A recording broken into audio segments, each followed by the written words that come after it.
lo que está en juego. Exa FM y Democracia AM.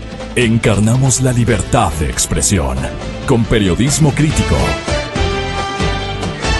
8:2.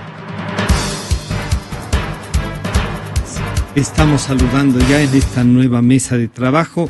Habíamos quedado la semana pasada en algunos temas. El señor ingeniero Darío Tapia participó en la semana anterior sobre el tema la solución Guayasamín, el puente para resolver un conflicto que está ahí, pero que se ha comenzado a discutir, y para eso nos acompañan ya el arquitecto Handel Guayasamín, el presidente del Colegio de Arquitectos de Quito. Está también el concejal Sergio Garnica y la arquitecta Cristina Gómez Curado, que nos habían pedido participar para tener una voz del sector de la población en donde va a haber estos trabajos. Esperamos también que se sume a este diálogo el ingeniero Darío Tapia. Lo primero, al arquitecto Handel Guayasamín.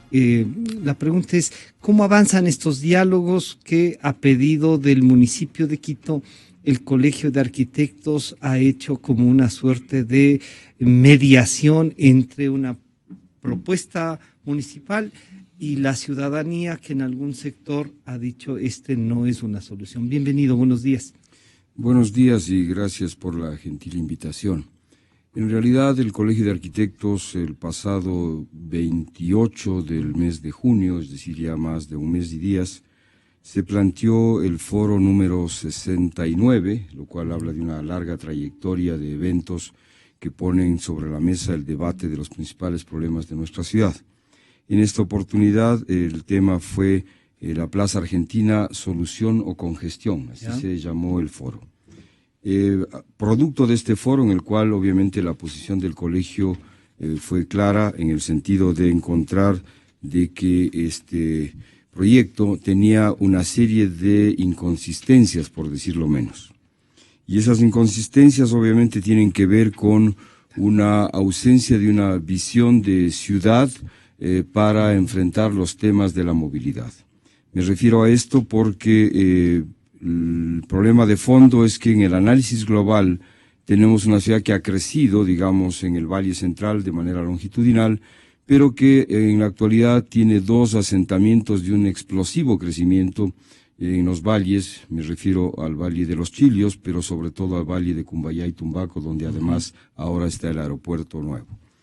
En estas condiciones, la solución, la denominada solución, pongo entre comillas, lo que hace es trasladar, digamos, o facilitar supuestamente el ingreso de mayor número de vehículos particulares a la ciudad. Y esto no es la solución, porque sin duda lo que hace es trasladar el conflicto del punto de la Plaza Argentina a pocos metros, ¿sí?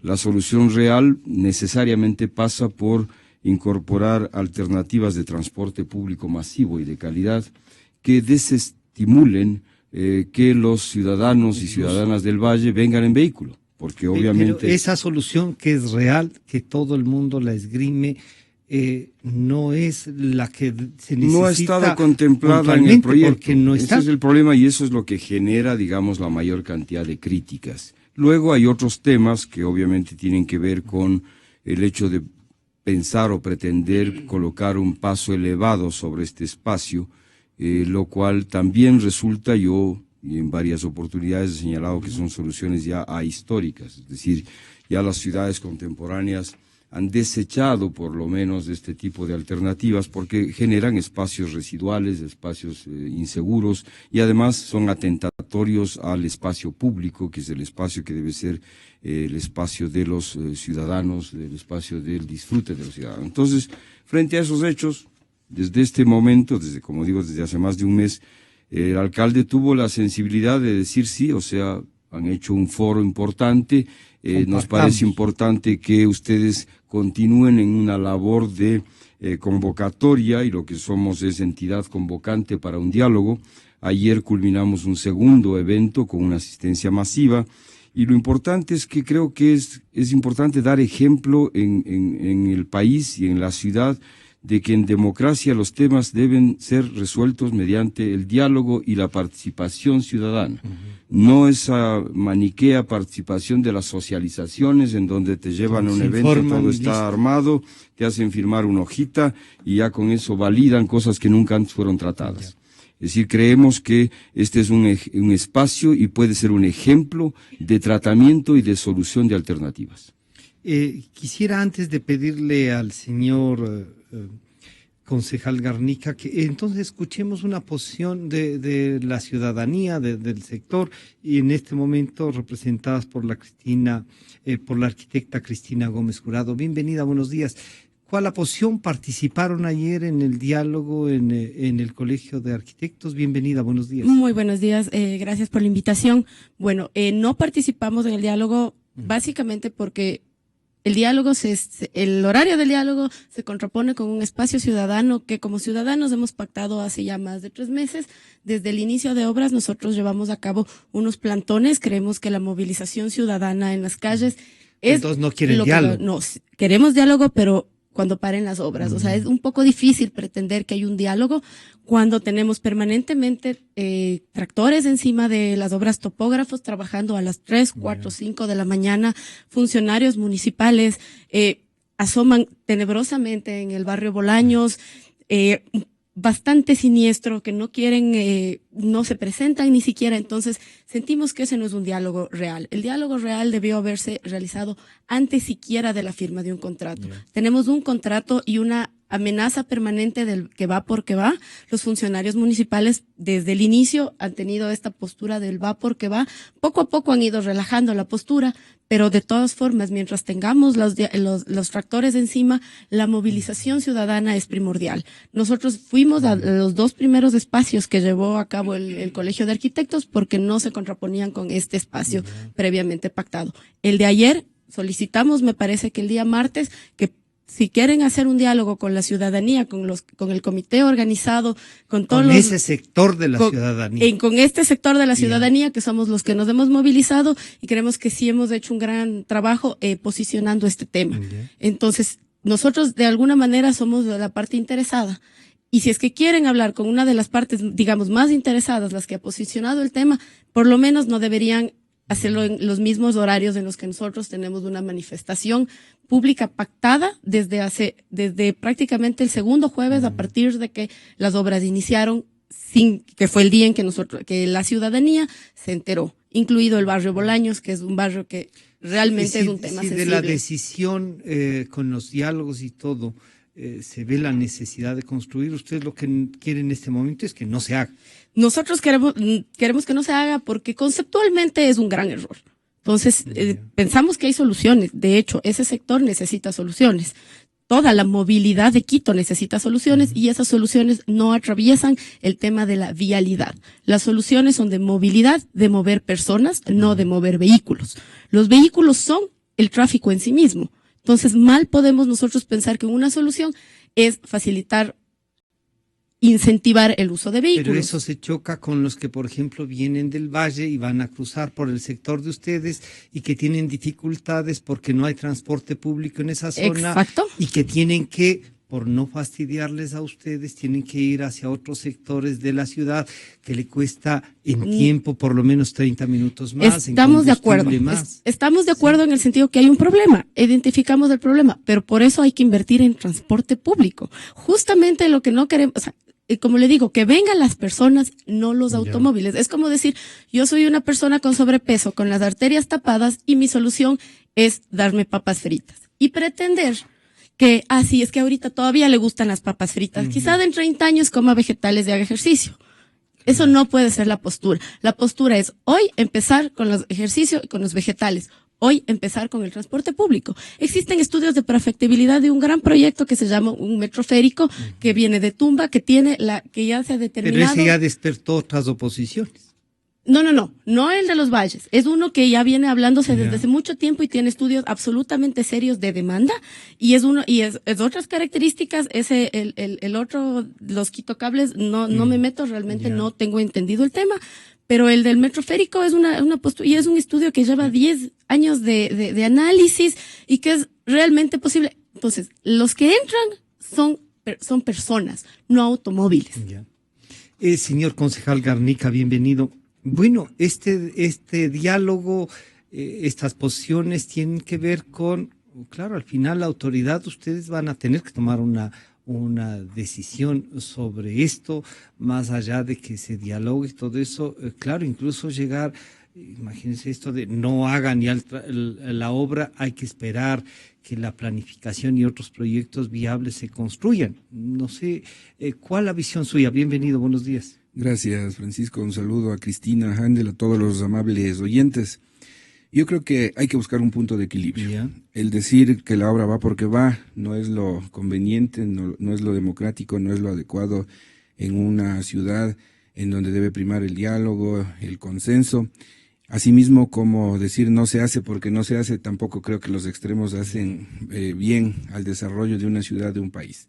En el marco de aquello, yo quiero felicitar a Handel como presidente del Colegio de Arquitectos por estar al frente de facilitador entre profesionales, ciudadanos, partes que tengan algún tipo de inquietud, interés frente a este tema, y que producto de aquello se entregará, como lo ha venido haciendo de lo que acabamos de escuchar, un documento integral a la municipalidad para retroalimentar lo que conlleva este proyecto de solución vial. Yo quiero manifestar a los ciudadanos lo siguiente. En la época del general Paco Moncayo se construyó el túnel Guayasamín, precisamente por esa visión y esa necesidad de conectar el hipercentro con los valles de Cumbayá, Tumbaco y todo lo que está ahora en la zona de influencia. Dos. Exactamente, a eso iba, en toda la zona de influencia del nuevo aeropuerto. Entonces, ahí ya se vio la necesidad hace 10, 12 años que se requería también un segundo túnel. El segundo túnel no es algo por estética que se sugirió, sino es un tema por necesidad de acuerdo a los usuarios y a las personas que deben desplazarse desde los valles hasta la ciudad y viceversa. Entonces, dentro del Plan Maestro de Movilidad lo propio, ahí está previsto este tipo de enlaces que coadyuven al mejoramiento de la movilidad. Hay que partir de una premisa importante dentro del análisis de movilidad. Yo comparto con Cristina en el sentido de que no hay que priorizar el tema del vehículo particular. Uno de los objetivos de toda localidad municipal, aquí o fuera del país, es precisamente desestimular el servicio, el uso del vehículo particular, privado, ¿no? El vehículo privado. Eso es algo fundamental. Una vez que tengamos un servicio de transporte público eficiente, seguro, cómodo, sin duda va a coadyuvar en ese sentido. Mientras tanto, hay que atender las necesidades que tenemos actualmente. Y en el punto concreto de esta solución Guayasamín, como bien lo refería también Handel, en un inicio no se dijo nada sobre el servicio de transporte público y por pedido de los concejales en una reunión, en una sesión del Consejo Metropolitano, se incluyó. Así esto hay que decir en honor a la verdad. No se está incluyendo hace una semana, hace 2 semanas. Esto se lo viene discutiendo por varios meses en el seno del Consejo y se lo incluyó. ¿Por qué? Porque de acuerdo a lo que está establecido en el Plan Maestro de Movilidad, primero tiene la atención primaria que amerita es al ciudadano, luego al servicio de transporte público y más abajo está el transporte privado o el vehículo particular. Entonces, bajo estas premisas se está trabajando en ese sentido. Que sí se ha hecho. La ley habla también de la ciclovía. Por supuesto, y usted ve que en las vías que se están construyendo, ejecutando, se toma en cuenta un carril exclusivo para los ciclistas. También es necesario mencionar que sí se ha trabajado paralelamente en algo que tiene que ver con el mejoramiento del servicio de transporte público. Cristina, yo quiero informar que se han adquirido desde el año anterior y están funcionando 40 buses articulados que sin duda están ayudando al mejoramiento del transporte en el distrito metropolitano. Puede causar alguna sonrisa a algún ciudadano, es muy respetable, pero esa es la realidad. Estamos en este momento por recibir, ya se han recibido varias unidades de los buses biarticulados. Y dentro de la Secretaría de Movilidad de la Empresa de Pasajeros, lo que también se ha establecido y se ha dispuesto es que inicien todos los estudios para el reemplazo de los buses, trolebuses. Ya sabemos que cumplieron la vida útil el año anterior y en el Consejo hemos ampliado por 5 años más, de modo que se dé espacio, se dé oportunidad para que se generen los estudios y de esa manera sean reemplazados por la misma modalidad de transporte que se sirva de energía eléctrica. Entonces, se viene trabajando en estos aspectos. No es que no se ha hecho nada, se sigue depurando todo lo que corresponde en el ámbito de gestión pública y de esa manera se da o se pretende dar soluciones. En lo que tiene que ver con la solución vial Guayasamín, con todos estos antecedentes que acabo de mencionar, lo que me parece saludable es que mientras se está ejecutando la segunda fase, vayamos a concentrarnos de lo que entiendo y recogiendo los criterios de las personas. Ha causado mucha preocupación todo lo que se podría desarrollar como paso elevado en el Parque Argentina.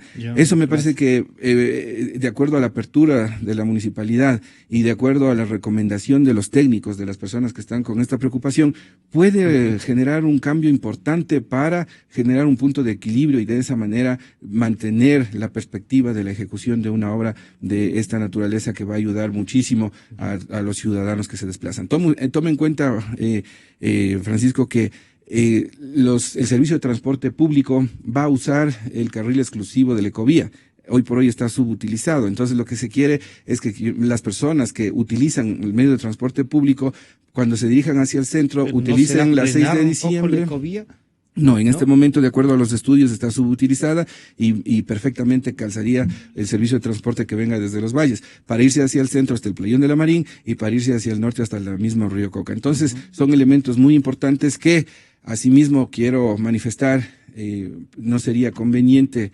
Y me parece que en una ciudad, y dada la racionalidad con que debemos manejarnos los seres humanos, hoy por hoy vemos respetables ciudadanos que se encuentran en oposición a este tema, pero también hay voces que quieren apoyar. Asimismo, habrá miles de personas, sobre todo usuarios que viven en los valles, que quieran manifestarse en ese sentido. Han acudido a mi persona y yo les he dicho, por favor, aquí no se trata de generar una guerra campal entre quienes están a favor y quienes están en contra, sino buscar la sensatez, un punto de equilibrio y de esa manera viabilizar una obra que sin duda va a ayudar muchísimo al problema de movilidad. Entonces hay que actuar con madurez, creo yo, hay que seguir trabajando con esa apertura. Y nosotros, en el caso de los concejales como fiscalizadores, hacer nuestro trabajo. Ustedes saben, los concejales tenemos dos facultades que nos otorga el COTAD. El órgano legislativo Exacto, somos legisladores y fiscalizadores. Y en el ámbito de la fiscalización sí seguimos trabajando. En este mismo proyecto yo debo decir que llevé al seno de la Comisión de Movilidad para requerir mayor información, sin perjuicio de lo que escuchamos en el Consejo, en las sesiones, sin perjuicio quienes acudimos, porque sí nos interesa el desarrollo de la ciudad, a las sesiones del directorio de la EMOV. Adicionalmente llevé el tema a la Comisión de Movilidad para seguir trabajando y auscultando cualquier situación que se genere dudas o vaya a meditar un examen especial también por parte de los entes competentes de control. Entonces, la idea es generar un punto de equilibrio para que esta obra salga con buenos derroteros. Hande, el problema resulta que sí se puede discutir la obra, pero claro, todos ustedes han dicho una vez que se solucione el tema del transporte público.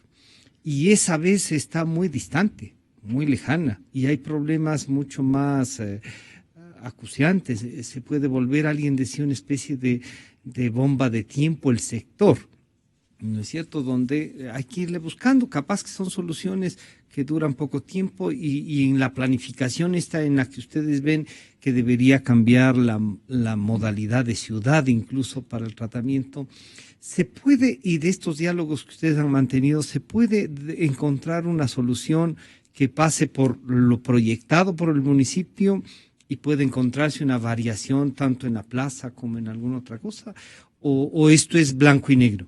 A ver, yo creo que hay que darle el espacio justo a los diálogos porque partimos del hecho de que este proyecto ha generado mucha reacción, mucha polémica. Y además yo considero absolutamente legítimo que la población se manifieste respecto de temas en los cuales no comparte. ¿Sí? Claro, sí. Primera cosa.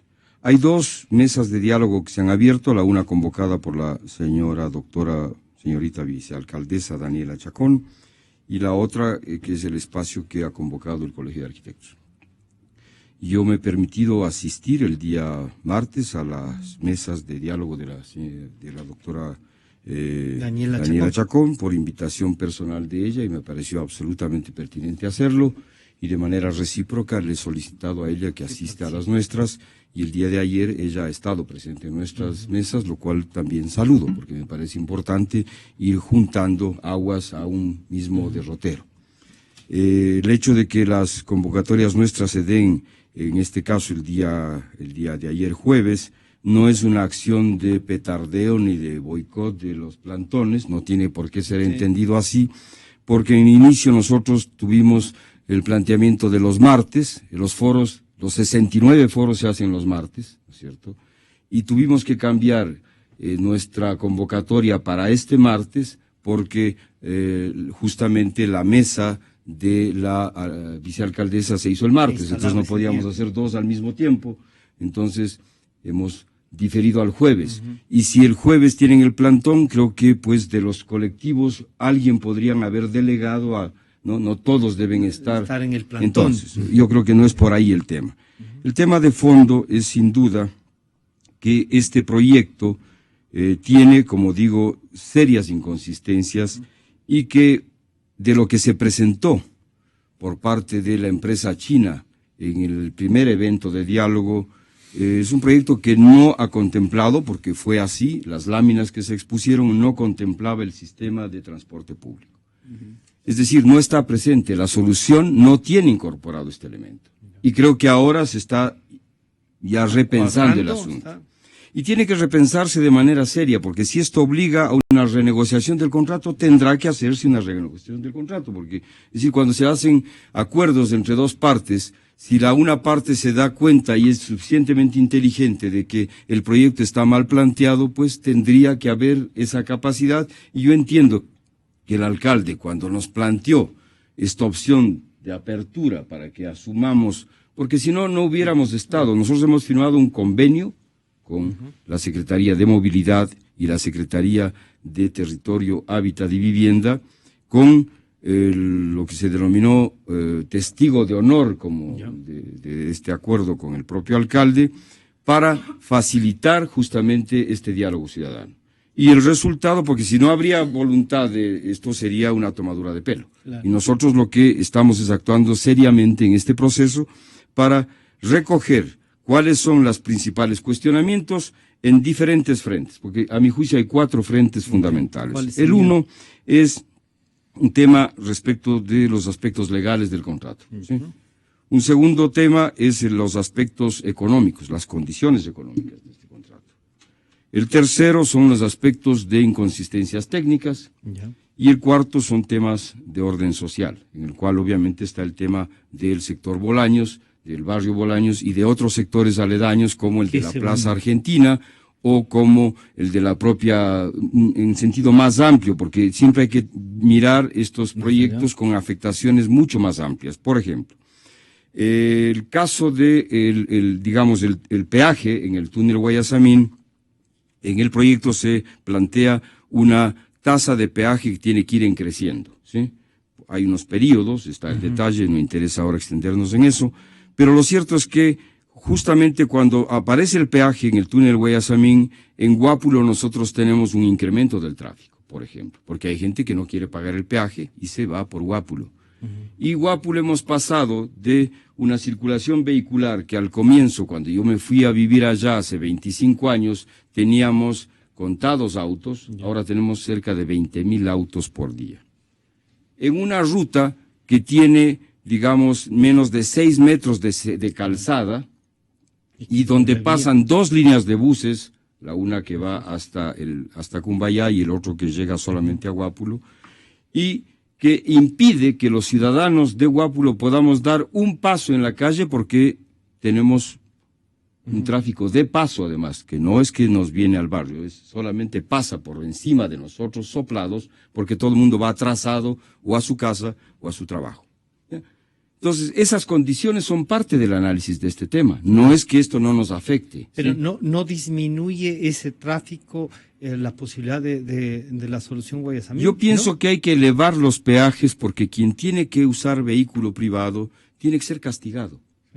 O sea, le pongo así literalmente. No le pongamos castigado, pero tiene que pagar el uso, ¿no? Porque está ocupando el espacio público que pertenece a todos. ¿Sí? Y entonces, eso supondría que, por ejemplo, si se eleva el peaje, ¿no es cierto? Pero van a ir más por Guápulo. Eso, en Guápulo debería, en cambio, restringirse el vehículo de paso, porque solamente el que vive ahí tendría acceso y el otro debería estar impedido o pagar más que por el túnel Guayasamín. Pero Handel ahí tiene, pero ahí tiene usted Porque un problema también, que las vías no se pueden restringir.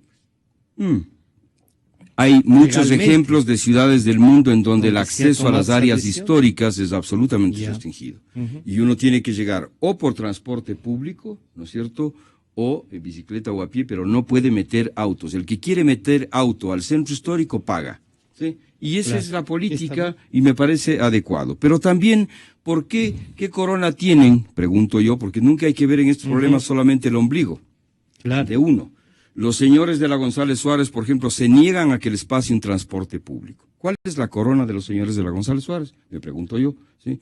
Porque en la zona de la González Suárez hay mucha gente que trabaja y que tendría derecho a usar y que no tiene tiene auto, necesidad. y que tiene necesidades y tendría necesidad de usar un transporte público para llegar. ¿Y habrá alguna línea Y se que está quejan porque, interesada? claro, es atentatorio un bus frente a esos edificios, ¿no es cierto? Entonces, yo sí me pregunto, aquí hay que ser muy objetivo. No se trata de estigmatizar solamente lo uno o lo otro.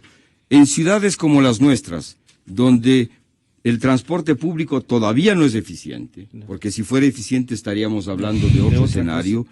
Hay que apuntar a las ciudades casi cero automóviles, eso es lo que está haciéndose en Europa. Pero mientras esto no ocurra acá, tenemos que mantener un equilibrio adecuado entre lo que supone un proceso progresivo y eficiente de solución de transporte público. El propio túnel Guayasamín y el nuevo proyecto no contempla transporte público. Es decir, ya debería estar funcionando. ¿Por qué la Ruta Viva no tiene transporte público? ¿Por qué el Corredor Oriental no tiene transporte público? ¿Por qué el propio túnel no tiene transporte público? Es decir, son decisiones perversas. Y creo que en ese sentido, yo creo que es fundamental ir con estos planteamientos a la renegociación de este contrato. Cristina, entonces, eso no significa que no se va a hacer la obra, sino que se va a hacer y que va a haber una renegociación y tomar en cuenta otras cosas. A ver, yo pienso que esta obra, como está concebida, es absolutamente equivocado y eso es lo que pensamos todos. Ya. No decimos que no se haga ninguna Todos obra. los que están en contra. Todos los que estamos en contra. No decimos que no se haga nada, pero es un problema, repito, de movilidad, no de vialidad. Y esta obra se Estos centra... 4 puntos que No, señala Handel son... Se centra ¿Usted tiene algo más? exclusivamente Ya. en la vialidad. Y ese es el problema, en el incentivo al uso del vehículo privado. Tanto se incentiva que es... A ver, no hemos topado el tema del modelo de negocio. El modelo de negocio que estamos que se firmó es bastante perverso. Estamos apostando en la preventa de tráfico, así como prevendemos petróleo, asumiendo que vamos a seguir produciéndolo por los siguientes N años, estamos prevendiendo tráfico, estableciendo que va a haber un crecimiento del tráfico. Es decir, este negocio se sustenta en que van a haber más carros ingresando y saliendo permanentemente. Entonces, estamos poniendo una salchipapería al lado del señor gordo que tiene las arterias tapadas. Entonces, es bastante perverso. Cuando se hablan de fases, de vamos hablando, vamos coordinando, la fase 1 incluye la relocalización, el desalojo de un barrio que es como un ancestral. O sea, desde ahí partimos absolutamente equivocados. El barrio Bolaños, es una o sea, comuna ancestral. es una comuna ancestral, fue parte de la comuna de Guápulo. En el año de 1927 se separan en subcomunas de alguna manera y la comuna de barrio Bolaños se convierte en barrio. Entonces tienen escrituras desde el año 1927, tienen ingresados en el registro de la propiedad, no es que son ilegales, irregulares de ninguna manera. Lo que pasa es que han sido unas víctimas de varios procesos urbanos que se les pasó el túnel, se les ha ido imponiendo y se les ha ido relegando. O sea, y no me parece que es justo revictimizar a las víctimas históricas. Y ahora que se tienen que mover por un supuesto riesgo. Un supuesto riesgo que... Pero alguien le podría decir ahí, Cristina, cuando pasaba eso y no les afectaba a los otros, como dice Handel, ¿qué corona tienen? Antes no les defendieron así. No nos dimos cuenta, pero no importa. Lo que se hizo antes no hay problema. Muchas cosas pasaron antes. Ahora estamos levantándonos. Ahora hemos visibilizado el problema del barrio. Y me parece el despropósito urbanístico del año, del siglo, diría yo, por un proyecto que beneficia a un sector mínimo de la sociedad, que son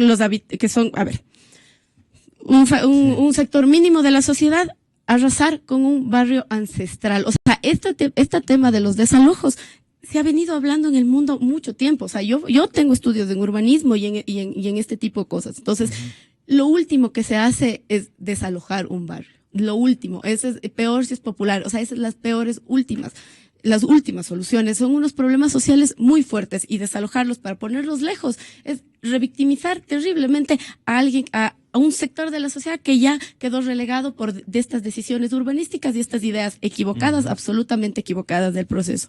¿Por qué digo que es un sector mínimo de la sociedad? Hay los estudios del peaje es que pasan 34,000 carros diarios a una tasa de 1,4 por ocupación. A grosso modo, yo calculo que es del 1 con una población de 2.600.000 en Quito, en el distrito metropolitano, calculo el 1,9% de la población está utilizando ese peaje y esa vía. 70.000 personas.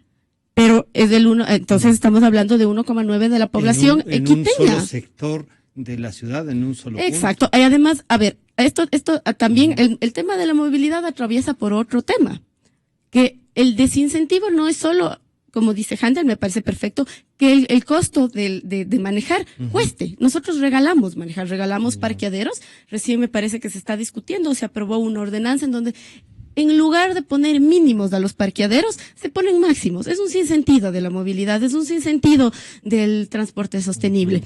Como decía, sí se restringen vías en el mundo. El centro de Londres, y no estamos hablando de un pequeño centro, estamos hablando de muchísimas hectáreas, no se puede circular. En Londres no se puede vender tampoco.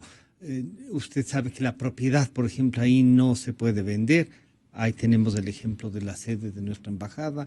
Son ciudades y modelos distintas, pero ¿a dónde estamos? Con cosas. O sea, siempre dicen que estamos viendo un modelo que no es posible. Nosotros, el modelo expansivo hacia los valles es un modelo absolutamente estadounidense. Entonces, ¿por qué ese modelo si nos gusta y ese modelo sí sirve y ese modelo es el que tenemos y ese modelo sí hay que verle?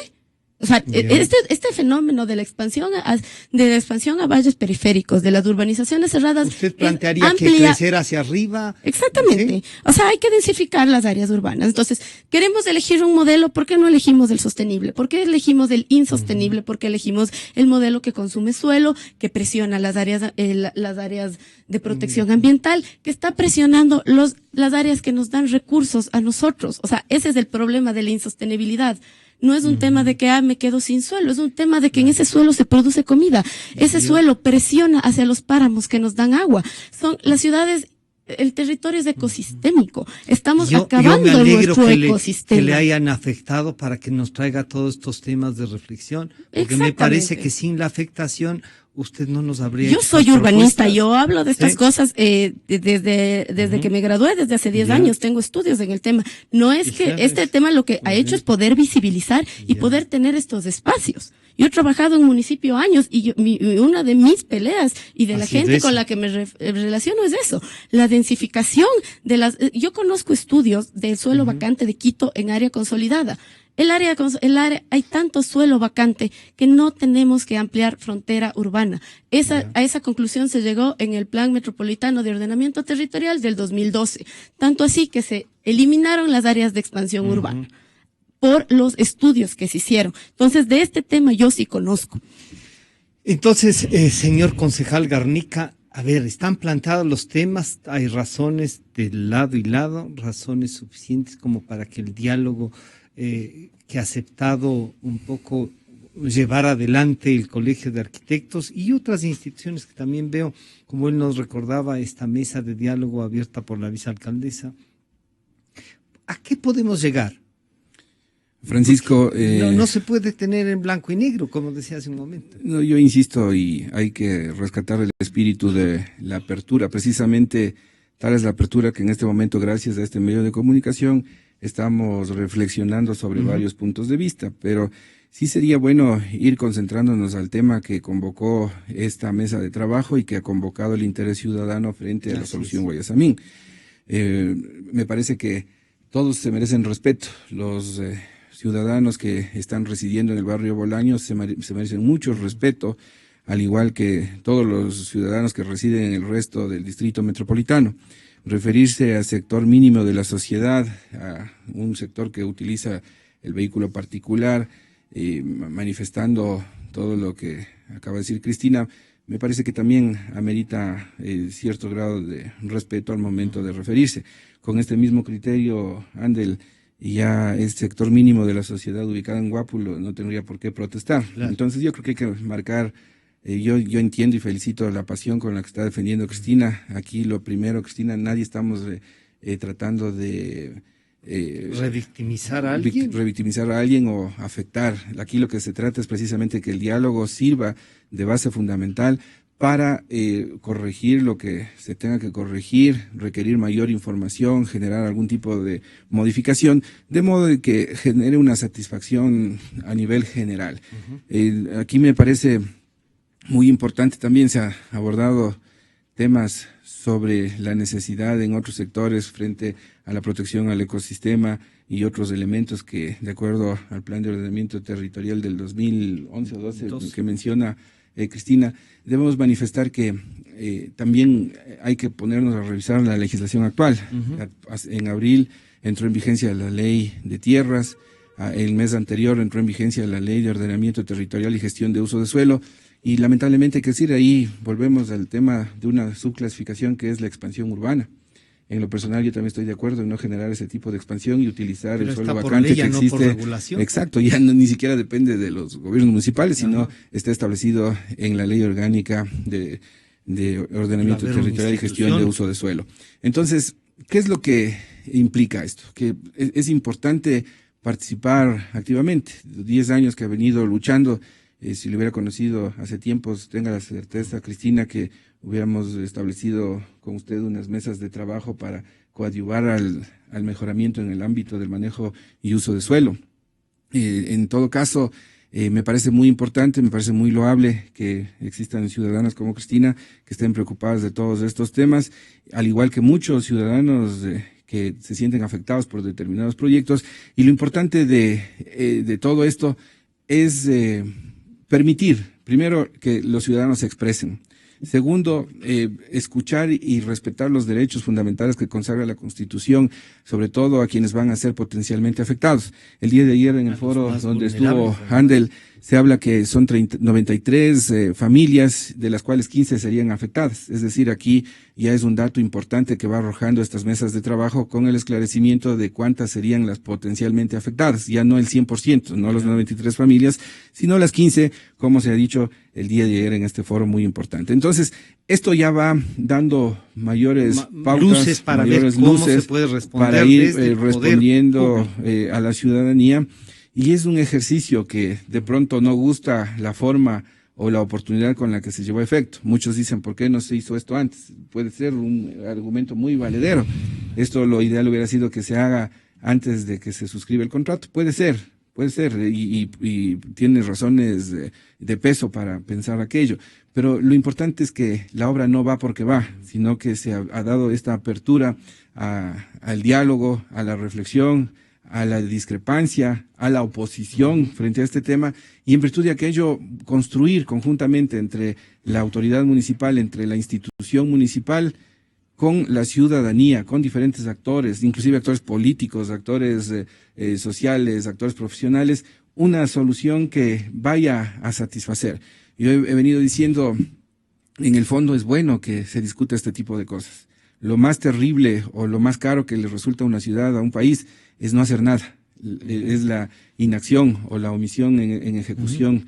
El rato que se pone al debate la ejecución de determinada obra, con todos los correctivos que se puedan dar, es saludable y es loable, porque en el fondo, por más sector mínimo de la sociedad, va a ser atendido. Y en este punto en concreto, resaltando que por pedido de los concejales, Handel, se da luz verde o se apoya este tema con la condición de que esté presente el servicio de transporte público en esta solución vial. Eso ya no es un tema discrecional, sino que es un tema mandatorio al que el Consejo Metropolitano así lo ha dicho y lo ha recogido desde la alcaldía y también otros sectores y las unidades que así corresponden. Entonces, son elementos que van mejorando. La inquietud fue al inicio que no había transporte público, por pedido de los concejales hay transporte público. Entonces, y así ir amalgamando todos los otros elementos. Y encontrar un proyecto que responda más o menos a la mayoría. ¿Sí? Exacto, y hay otro tema que no han mencionado, y hay temas de modelo de gestión, el tema del costo de la tasa del peaje y todo. Hay elementos muy importantes que nosotros debemos tener claro, que la Constitución y las diferentes leyes de acuerdo a la materia nos van a ir amparando con las entidades de control. Este tema, sin duda alguna, y como fiscalizador, y voy a pedir que vaya a la Contraloría General del Estado.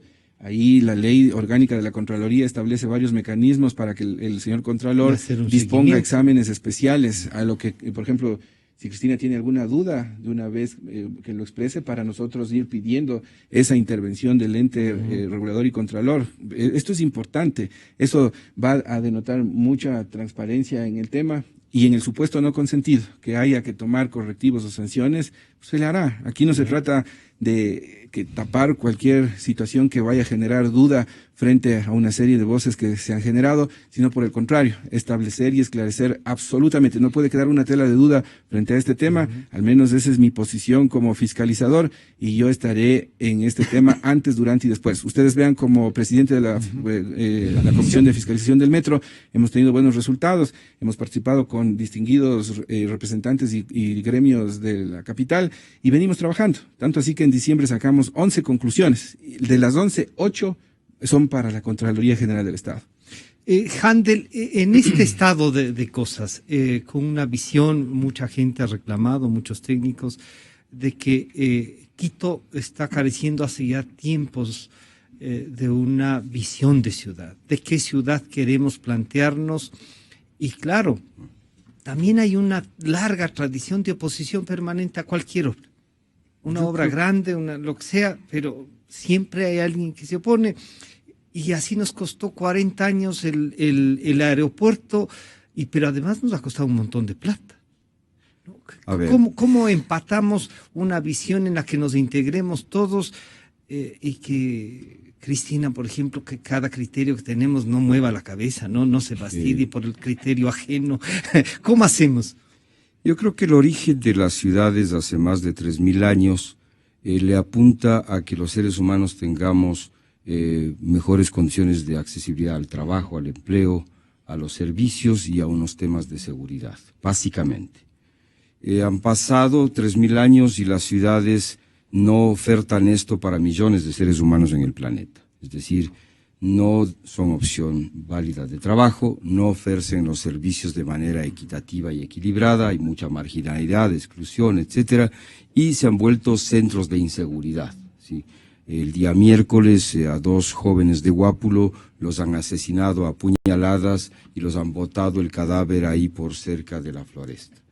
2 jóvenes, hijos de una familia humilde, del vecino mío, del señor Carlos Eilema, que además es un obrero de la construcción, y entonces esas cosas a mí sí me mueven el piso. O sea, nosotros no estamos hablando de cosas lejanas, sino de cosas de la vida todos diaria. los días. En esa perspectiva, obviamente, la ciudad del futuro es la ciudad que tiene que volver al origen. Es decir, tiene que resolver estos temas de manera equilibrada, y para eso lo primero que hay que hacer es tomar una opción por los pobres, porque los otros sectores ya tienen resuelta, ya tenemos resuelta. Si no pueden resolverlo. La gestión, por lo tanto, tiene mecanismos para resolver. Así es, los otros están desamparados, la palabra es esa. Hay que ver, claro. Entonces, en este proyecto creo que le faltó este elemento fundamental de debatir los temas a fondo. Estos proyectos viales no son temas de ingenieros viales, son temas de urbanistas, son temas de gente que conoce y piensa y siente la ciudad en otra manera, en otra dimensión.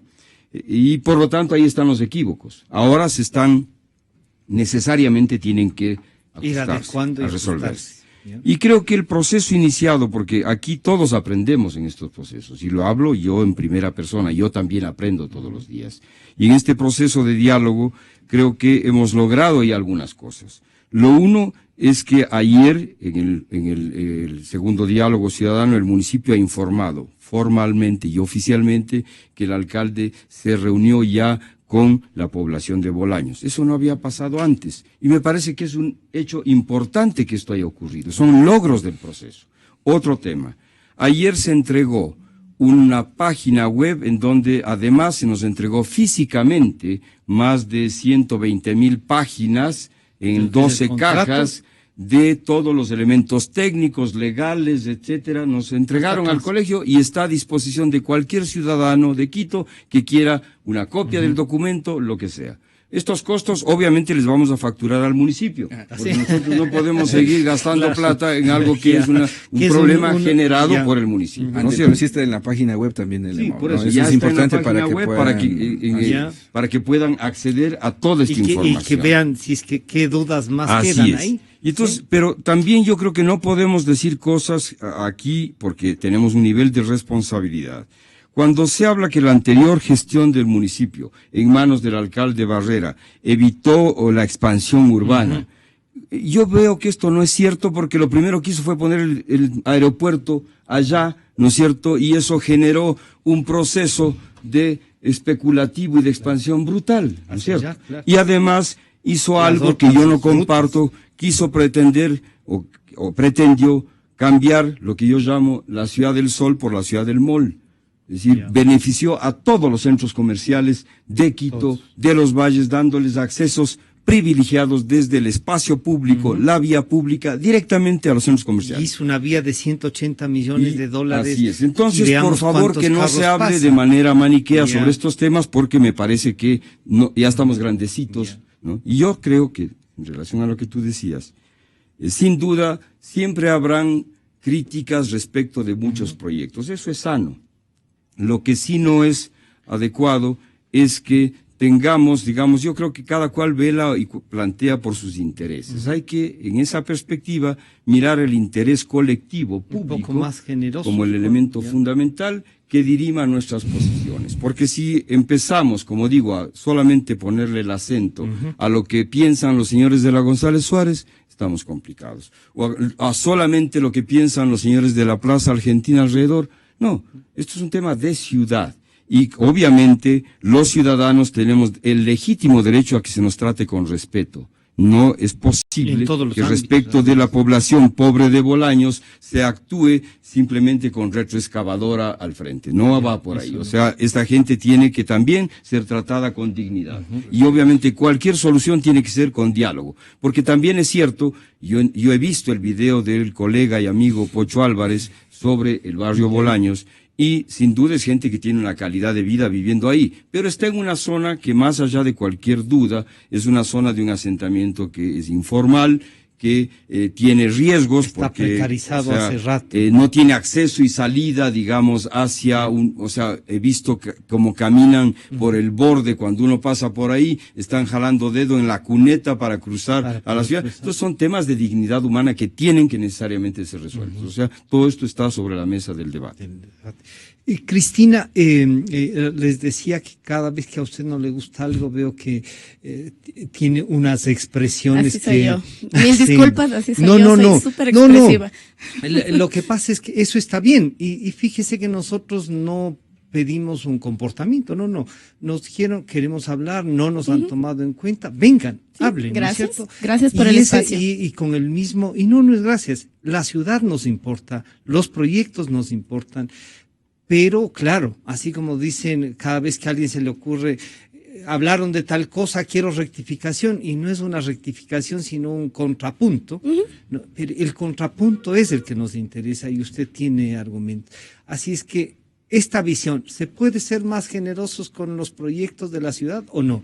A ver, yo estoy completamente de acuerdo con Handel en muchas cosas. Por ejemplo, lo que hablaba del tema del limitar el suelo de expansión urbana fue una decisión técnica y esa es la que más bien les cuento cómo se toman las decisiones sobre el suelo. No es un tema de defender otras gestiones que también, otras administraciones y otras decisiones dentro de esas administraciones que tal vez se contrapusieron. Estoy de acuerdo con el planteamiento de frenar la expansión urbana. Absolutamente de acuerdo. El tema es que desde las administraciones municipales, al ser competentes sobre el suelo, se tiene esa facultad de controlar el uso del suelo y, por tanto, la expansión urbana. Dicho sea de paso, la Ley Orgánica de Ordenamiento Territorial, Uso y Gestión de Suelo en ningún momento exige tener áreas de expansión. Lo que exige es que las áreas de expansión sean debidamente justificadas y no como se lo hace en muchísimos de los municipios del país, Entonces, que es un poco a dibujo. Créame que no hay, Sino que hay no una hay un no. solo municipio que no tenga eso. Sí, y se las hace al ojo, se las hace, o sea, existen cantones, súper fuera del tema, existen cantones cuyas áreas de expansión urbana son el doble del área urbana. Entonces, la ley lo que exige es justificación de esa expansión. Justamente para Pero evitar. promueve eso, No. ¿no? Evita, me justifica cuánto me va a crecer. Entonces no me puedo poner 700,000 hectáreas cuando usted solo necesita 3. Ese es el enfoque de la ley, porque también es un tema que manejo bastante bien. Sobre la afectación de las 15 familias, si es que el proyecto de las 15 familias del barrio Bolaños, o sea, no entiendo cómo un proyecto que no existe, o que por lo menos no nos han enseñado, o que hay unas cajas que no O sabemos. que usted no la ha visto. No. Se ha pedido por varios, desde por el eso día digo, del si no inicio. le han dado, a lo mejor usted no lo ha visto. El IMOP entregó Ya. una carta diciendo que no tenemos derecho a pedir, desconociendo la ley, información porque no somos un colectivo organizado, registrado en algún sitio, Ya. cuando la ley orgánica de transparencia y acceso a la información me permite a mí como ciudadano acceder a la información. Entonces, es una lucha que tenemos todos. A la vicealcaldesa no le entregaron nada, entonces la vicealcaldesa no tiene la información del proyecto. Ayer entregaron unas cajas, no sabemos qué tenemos, quisiéramos realmente saber qué tienen esas cajas. Entonces, en todo este contexto donde el proceso es todo menos transparente, donde se ha firmado un contrato, un convenio entre el memorando en el memorando de entendimiento, otro documento que conseguimos de entre gallos y medias noches porque hay unas cláusulas de confidencialidad con los señores chinos, entre el memorando de entendimiento y la firma del contrato pasa un mes.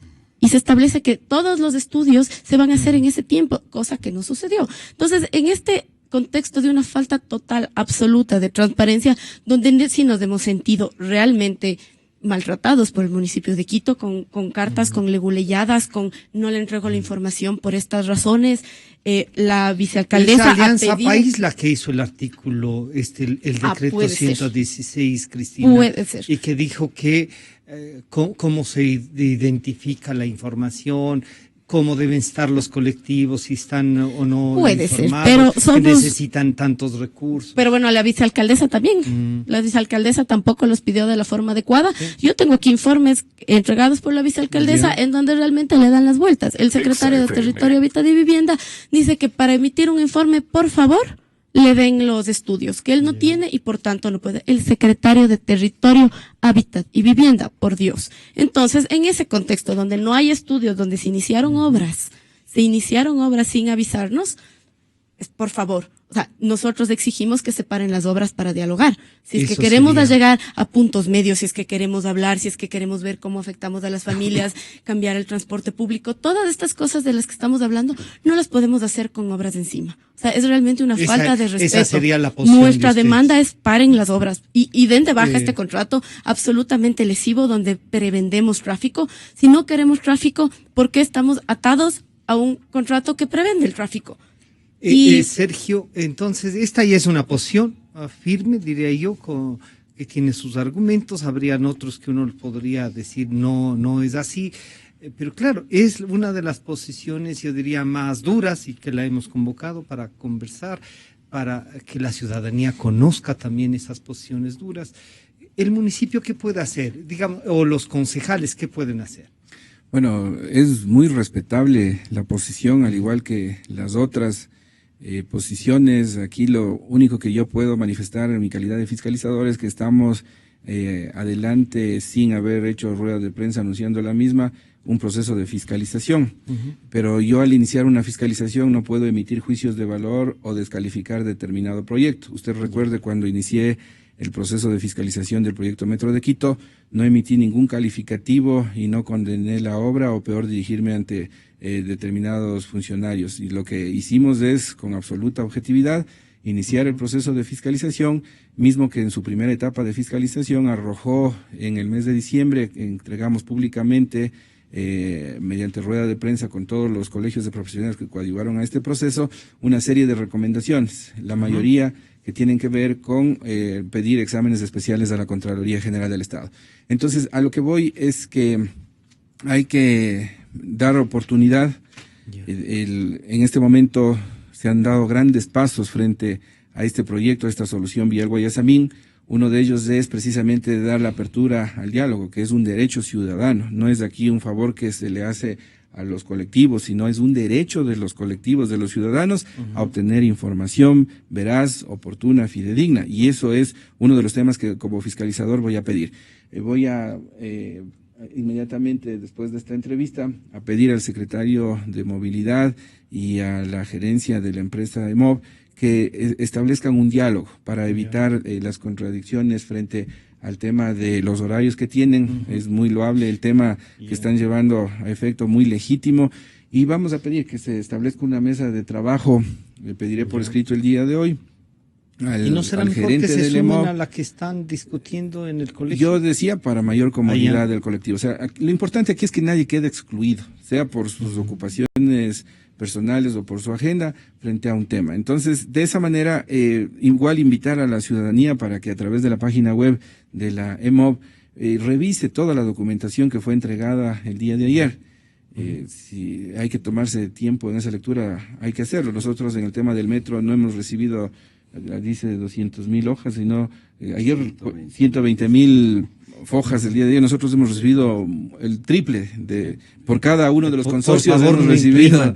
Por favor, no impriman. No, y es verdad, no hay que imprimir, más allá de que estemos protegiendo el medio ambiente. Es una cosa bárbara imprimir ese número de páginas, así es. Después nos van a salir gente que obviamente tiene, al igual que nosotros, ese espíritu de resguardo al medio ambiente, visión, entonces claro. no conviene. Por eso mismo se ha subido, tenemos entendido, el día de ayer se ha dado esa información en el foro, a la página web para que se puedan revisar. ¿Habrá la posibilidad de un resumen ejecutivo, aunque eso puede generar también suspicacias? Sí, esperemos que se genere un resumen ejecutivo adecuado y con conocimiento de causa, porque igual el día de ayer se ha manifestado un tema que si hay que pedir la corrección necesaria a quien emitió el boletín de prensa, en donde se establece que la deuda de la municipalidad es solamente de 13.500.000, o sea que el municipio solo se endeuda con el 10% del costo de la obra. Eso es mentira. Y eso sí hay que pedir la corrección a la empresa, porque aquí no de manera directa sino de indirecta estamos asumiendo una deuda a través de esta alianza, la otra parte del análisis, a través de esta alianza estratégica se está asumiendo. Hay que pedir que se corrija estos elementos. Estoy estudiando a profundidad el tema. Obviamente hay que pedir, como lo que acabo de encontrar en lo que ayer se dijo en el foro, que no es un dato certero, hay que pedir la corrección inmediata, y frente a eso es lo que hay que hacer. Nosotros tenemos que construir ciudadanía, tenemos que apoyar con fundamentos todo lo que tiene el aparataje de orden legal, económico, técnico y social, como mencionaba Andel. Aquí es respetable el criterio de los urbanistas. A mí me encanta muchísimo conversar con arquitectos, y esa es una de mis carreras frustradas. Yo soy abogado, pero es importante señalar aquello. El tema social es muy importante. Aceptado en el colegio de arquitectos. No sé, tampoco. pero es un tema muy importante. Dentro de los sectores sociales o el ámbito social o el eje social, hay varios colectivos. Por ejemplo, los transportistas. Ayer tengo entendido que han ido inclusive representantes del gremio de los taxistas. Van gente que también son colectivos y gente, representantes de los pequeños comerciantes, que también, en lugar de darse la vuelta por la Marín o por la Río Coca, necesitan un acceso mucho más inmediato. Eso es privilegiar al ciudadano, al que va a ser usuario del servicio de transporte público, que también tiene derecho a expresarse. Ojalá también usted, Francisco, invite a otras personas que también dan puntos de vista que son positivos y que pueden coadyuvar también a generar y retroalimentar desde otras perspectivas este tipo de proyectos que van a servir al mejoramiento de la movilidad. Y un tema, Francisco, para cerrar, si me permite.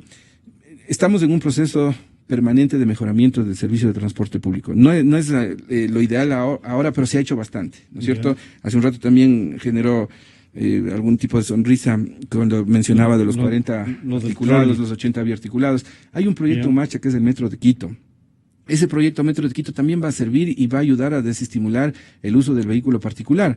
Entonces, mire, pese que yo he sido crítico en el tema del proyecto Metro de Quito, también hay que ver las bondades del mismo, y que, si es que en algún momento determinado tiene que ir a instancias de control de acuerdo a su competencia y su materia, hay que hacerlo. Pero hay que ver la integralidad. el proyecto de Quito Cable, que está proyectado desde la Administración General Moncayo, desde Tumbaco, Cumbayá, La Carolina, es algo fabuloso que hay que impulsar. Estamos en una época de crisis económica local y nacional. Turística, ¿no? Es algo muy importante de dar el impulso a este tipo de proyectos. El municipio... Pero eso no excluye otros. No excluye, de ninguna manera, no excluye. El momento que se mejore, cuando soñemos que a mediano o corto plazo se dé este tipo de proyecto, obviamente va a haber una desestimulación del vehículo particular. Mucha gente, por disminuir los tiempos de desplazamiento desde los valles hacia La Carolina, por ejemplo, con esta modalidad por cable, va a dejar su vehículo en Tumbaco, en Cumbayá, donde aborden va a ser más placentero el viaje, además, me parece. Además, entonces, se está construyendo. No hay que refundar Quito. Quito ha tenido un proceso por años, por siglos de un crecimiento, dando una visión de ciudad más humana. Por supuesto. Eso es lo importante de seguir trabajando y coadyuvando al desarrollo. Se nos fue el tiempo, pero decirle al arquitecto Handel Guayasamín, me pide Cintia Andrade que pregunte por qué por exclusividad 30 años dice que tiene este proyecto en el Centro Norte respecto a cualquier otro proyecto de movilidad. Se habla de lo que va a tener hasta 30 años. Pero, ¿qué debemos esperar de estos 10 años, además de esta pregunta, de estos 10 años, de estos diálogos sobre el proyecto? ¿En la ciudad se verá que enfocada a una confrontación o si encontramos salidas? Yo creo que este ejercicio que estamos haciendo, y me refiero, digamos, al diálogo y a la convocatoria hecha por la vicealcaldesa, la doctora Daniela Chacón, y por nosotros, tiene que tener un derrotero. Claro. Nosotros finalmente tenemos que llevar a las autoridades del municipio, al propio alcalde y al Consejo Metropolitano, estos planteamientos que necesaria y yo diría casi obligatoriamente van a tener que ser puestos en la mesa de renegociación. Porque sin duda, cuando muchos he escuchado reclaman una posición del colegio y no solamente el arbitraje, yo quiero decirles a todos que antes de iniciar este proceso, el 22 de junio, nosotros hicimos este documento de convocatoria al foro para ya debatir el tema, y en el cual se dice textualmente que proyectos como este, orientados a facilitar la movilidad urbana, privilegiando el uso de los vehículos particulares, son parches temporales que difieren o desplazan los problemas puntuales, pero no contribuyen a una solución integral de la movilidad urbana, la cual supone la adopción de un sistema de transporte masivo que al menos cuente con 3 características: ser realmente un servicio, ser público y ser integral. En otras palabras, no puede ser un negocio privado, fragmentado, monopólico u oligopólico. Entonces, son posicionamientos claros del colegio que sin duda nos llevan este momento a la necesidad de revisar a fondo el tema, porque yo tengo aquí el contrato, ¿no es cierto?, de la empresa China Road and Bridge Corporation y la EMOP, y en ella aparece un texto en la cláusula 8 que sí es de preocupación y que ya se lo ha analizado en varias de estas jornadas, porque plantea que en la cláusula 8.112, ¿no es cierto?, que acciones u omisiones, leo literalmente, de cualquier autoridad competente, incluyendo la propia EMOP, que generen un impacto sustancialmente adverso en la ejecución de este proyecto como consecuencia directa o indirecta de la ejecución, desarrollo o puesta en operación de obras viales similares al proyecto para el acceso al sector centro-norte del Distrito Metropolitano de Quito, estos son considerados como eventos extraordinarios causales de, obviamente, de que la empresa china pueda demandar inclusive la terminación unilateral del contrato. Es decir, ¿qué dice esto?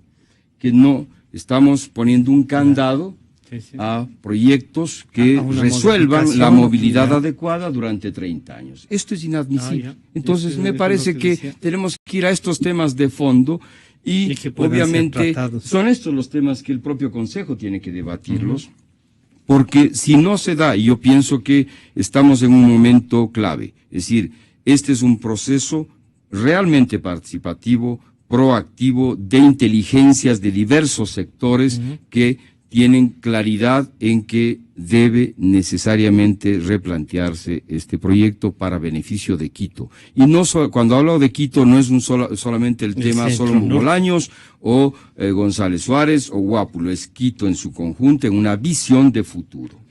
Yo quiero agradecer la presencia de Handel Guayasamín, de Cristina Gómez Jurado y de Sergio Garnica. El tema es tan amplio, hay varias cosas, estamos haciendo un seguimiento nosotros también.